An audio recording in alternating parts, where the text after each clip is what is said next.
الله چې په دنیا کې ډیر یو عاجز انسان ته ډیر یو فقیر انسان ته هدایت کړی وي، په دې هدایت به د الله جنت ته بیایي، نو د سرو زرو ډکه ځمکه هم د هدایت بدل نشي جوړیدلی. ته ډیر یو عاجز انسان یې، ډیر یو فقیر انسان یې، مسکین انسان یې، خو الله تا ته هدایت کړی د دې هدایت په بدله کې به الله تا جنت ته بیایي. هلته به کفار دا هیله کوي چې کاشکې ټوله دنیا د سرو زرو وي او موږ دا ورکړو او د دې عذاب نه خلاص شو، نو د سرو زرو ډکه ځمکه هم د هدایت بدل نشي جوړیدلی.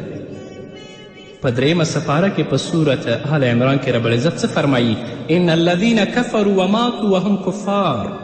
فلن يقبل من احدهم ملء الارض ذهبا ولو افتضى به. هغه خلک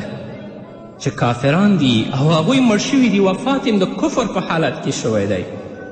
کله چې د قیامت په ورځ هغو ته جهنم د تللو فیصله وشي چې تاسې به جهنم ته ځئ، په دوی کې به هر یو کافر دا غواړي چې کاش ما سره د سرو زرو ډکه ځمکه وای او الله تعالی دا د سرو زرو ډکه ځمکه زما نه زما د بدن په فدیه کې اخیستی وای او زما بدن د جهنم د اور نه خلاص شوی وای.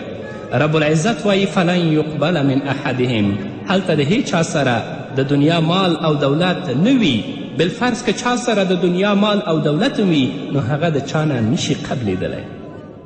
ولو ان لكل نفس ظلمت ما في الارض لافتدت به، که وي د هر ګناهګار سړي سره څومره چې په ځمکه کې دي دا ټول،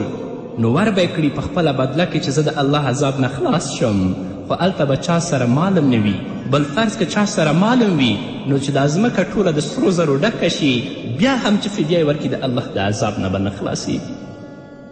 نو راشئ